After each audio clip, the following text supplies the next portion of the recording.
Olá, seja muito bem-vindo a mais um episódio do Conquiftar.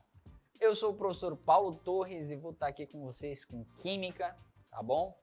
Não esquece de ir lá nas nossas redes sociais, já seguir o @conquiftar.seducan e marca a gente no story ou no comentário, hashtag Conquiftar22, tá? Então vamos agora para o episódio 3.2, falando sobre tabela periódica, e o detalhamento desta aula é falar sobre história da tabela periódica, a aplicação da tabela periódica e propriedades periódicas, tá bom? Então, fique aí que agora nós vamos para a nossa dica Conquiftar.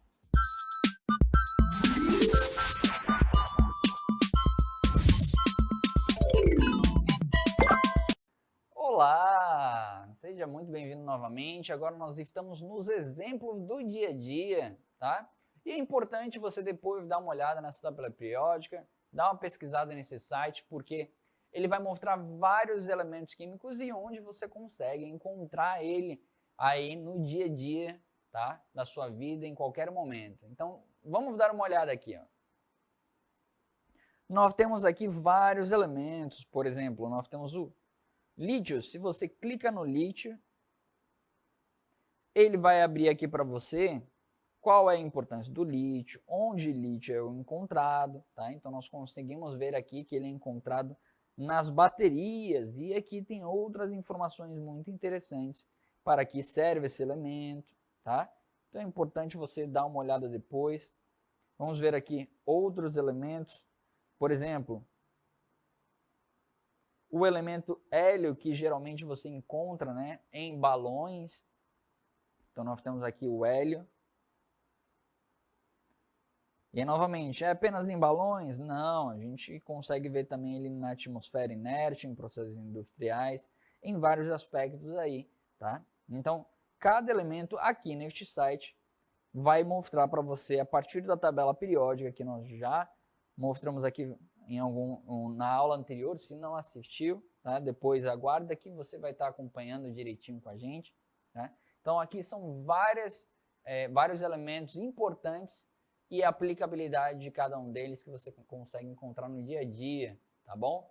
Então, entre nesse site, verifique direitinho, aproveite essas curiosidades, tá? E nesse momento nós vamos para os conceitos. Olá, agora nos conceitos, o que nós temos aqui? A tabela periódica, ela é dividida em grupos ou famílias, tá? E essas famílias têm características semelhantes, tá? Então, se você pegar, por exemplo, ali A1 ou um A, né, que são chamados de metais alcalinos, por que eles são chamados de metais alcalinos? Alcalinos vem do árabe, tá? A palavra alcali significa cinza de plantas, pois o primeiro deles a serem descobertos, o sódio e o potássio, tá, foram encontrados em cinzas de vegetais queimados. Então todos ali da família 1A são chamados de alcalinos. E também pela característica de que quando ele entra em contato com a água, ele produz base, tá? Só que a família 2 é chamada alcalinos terrosos, ou seja, é porque eles são encontrados em vários minerais presentes na Terra, tá? Além de formarem com muita frequência substâncias básicas, da mesma forma que a família 1. E aí aqui no meio nós temos os metais de transição, tá? Que remete ao NOx. Nós temos aqui embaixo o lantanídeos, que é o nome do primeiro elemento lá, tá? Lá no canto. Nós temos os actinídeos, que também é o primeiro elemento lá do canto. E aí nós vemos aqui, né, a família do boro, carbono e nitrogênio.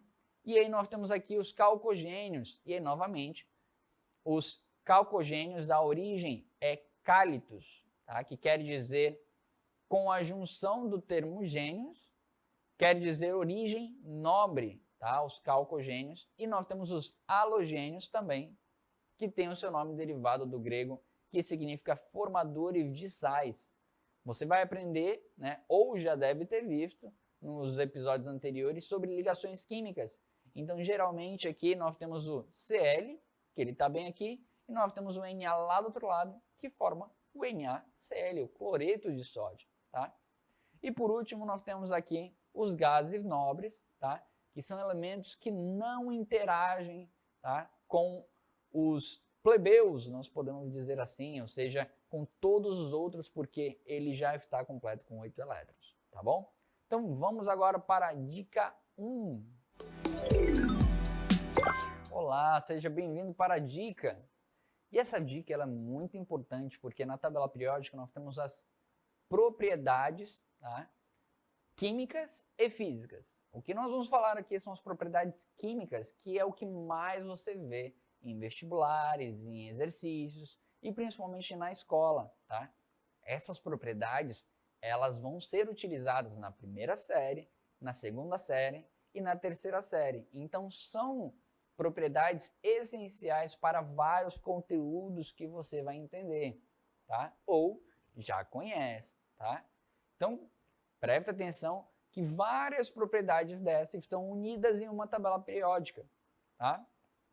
Então, aqui nós temos a eletroafinidade, potencial de ionização, tá? Nós temos também essa aqui que é bem aqui, ela fala sobre a eletropositividade, esse é um outro nome que vocês estão vendo aí, e aqui é um outro nome também para eletronegatividade. Então, todas essas características, que são as propriedades da tabela periódica, elas crescem nestes sentidos. Então, vamos falar aqui um pouquinho de cada uma delas. Se vocês prestarem atenção, o que cresce de cima para baixo, né? De cima para baixo, da direita para a esquerda, são duas coisas juntas. A eletropositividade, tá? E o raio atômico. Os dois crescem juntos no mesmo sentido, tá? Então isso vai te ajudar realmente a lembrar dessas informações, tá? Também pode aparecer este nome aqui como um outro, que é reatividade, tá? Reatividade positiva, que é referente à eletropositividade, tá? No outro lado inverso, nós temos três propriedades crescendo juntas. Nós temos a reatividade negativa, que também é este outro nome, chamado também de eletronegatividade.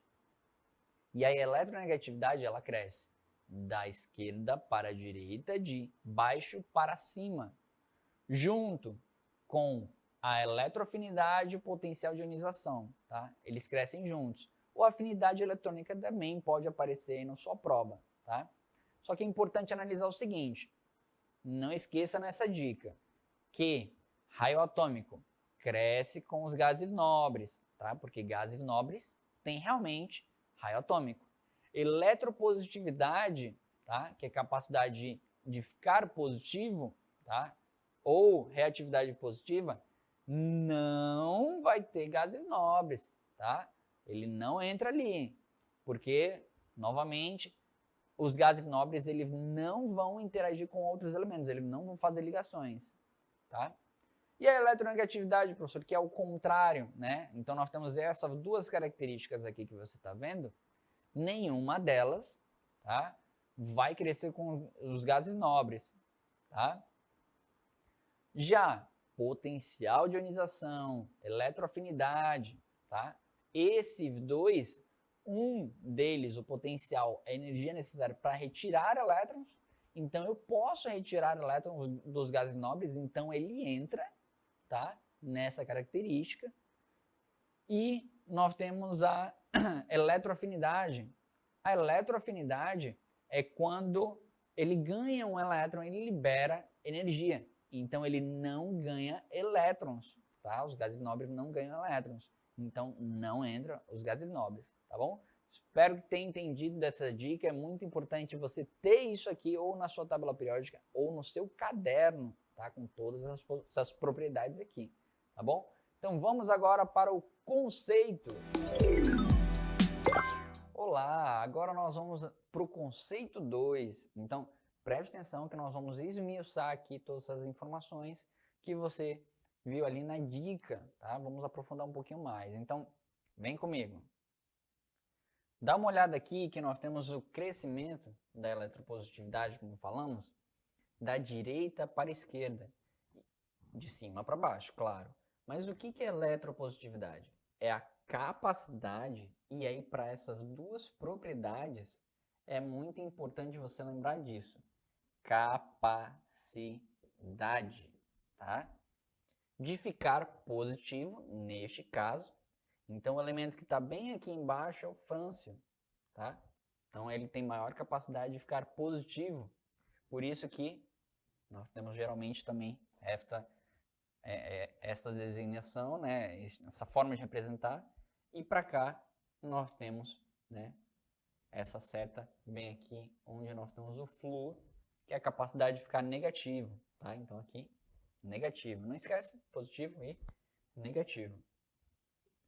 Nós temos aqui a energia de ionização, também chamada de potencial de ionização, que cresce junto, ó, agora nós temos os gases nobres, né? Naqueles outros dois não tínhamos. E o que é o potencial de ionização? É a energia necessária para retirar um elétron, ou seja, note que o elétron está no produto. Então ele cresce também neste sentido. E a afinidade eletrônica é o contrário. Note aqui, ó, dá energia, libera elétron. Aqui dá elétron, libera energia. Só que os gases nobres não recebem energia, tá? Então nós temos aí, apesar dos dois crescerem no mesmo sentido, tá? O gás nobre aqui não entra. Importante salientar o seguinte: na energia de ionização, eu dou energia para tirar um elétron. Só que eu posso dar mais energia e cada vez mais energia para tirar mais elétrons, por isso que à medida que eu vou dando mais energia, a segunda e a sequencial sempre é maior, tá? É importante salientar isso aí. E por último, mas não menos importante, nós temos o raio atômico. O raio atômico, ele cresce da direita para a esquerda e de cima para baixo, porque aqui nós temos os números atômicos aumentando, então a quantidade de prótons puxando os elétrons aumenta, então ele vai diminuindo à medida que vai indo para a esquerda, tá bom? E de cima para baixo, porque as camadas, e você sabe disso, elas aumentam de cima para baixo. 1, 2, 3, 4, 5, 6, 7, tá bom? Então, fique por aí ainda que nós vamos agora para a dica 2.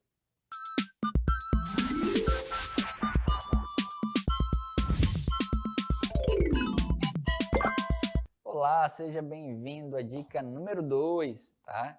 Nessa dica nós vamos falar agora da distribuição eletrônica. É muito importante você entender a distribuição eletrônica. Geralmente é a coisa mais simples, né? 1s2, 2s2, 2p6, assim por diante. Só que na tabela periódica, se você realmente souber e entender a distribuição eletrônica, você vai conseguir localizar qualquer elemento na tabela periódica. Então vamos só relembrar um pouquinho. Distribuição eletrônica, quando nós temos 1s2, 1 é a camada, tá? O S é a subcamada e o 2 em cima é a quantidade de elétrons. Isso vai ser muito importante para a gente poder localizar cada elemento aqui. Então note que não é coincidência lá no início nós termos apenas duas famílias, S2, aqui nós temos 6 famílias, P6, aqui no meio nós temos 10, D10, e aqui embaixo nós temos F, tá? F14. Então nós temos, por exemplo, se um elemento está no 4s2, ele é do quarto período da quarta camada, tá? Do S2, ou seja, da segunda família. Ah, professor, se fosse S1, seria da primeira família, tá? Interessante, né? Mas vamos dizer que ele esteja no 3D2, tá? Ah, professor, eu vou procurar 3? Não. Na distribuição, logo antes do 3, tem o 4s2. Ou seja, você vai procurar na sua distribuição a camada mais externa para delimitar o período. É como uma batalha naval. Você viu, por exemplo, no 3D2 que a gente acabou de falar, tinha o 4, que era a camada mais externa. Então você vai no período 4, e aí no D2, aí você vai lá no meio, puf, achei o elemento químico. tá? Então, não esquece de relacionar o período, que é a camada mais externa, com o subnível. E aí você vai encontrar direitinho qual é o elemento químico e onde ele está na tabela periódica, tá? Seja no S, no D, no P ou no F, tá bom? Isso falando de subníveis, tá? Então vamos agora para as considerações finais. Olá, infelizmente nós chegamos ao final da nossa aula. Espero que você tenha entendido tudo, não tenha ficado nenhuma dúvida, tá? Não esquece de seguir as nossas redes sociais, @conquistar.seducan, tá? E também marcar o hashtag Conquistar22, tá? Se quiser tirar uma fotinha, tá? Olha aí, vamos tirar uma fotinha aí, você marca lá, hashtag. Se quiser também fazer figurinha dessas fotinhas, também não tem problema, tá bom? Só coloque lá, hashtag Conquistar22, tá bom? Então, fique com Deus e até a próxima.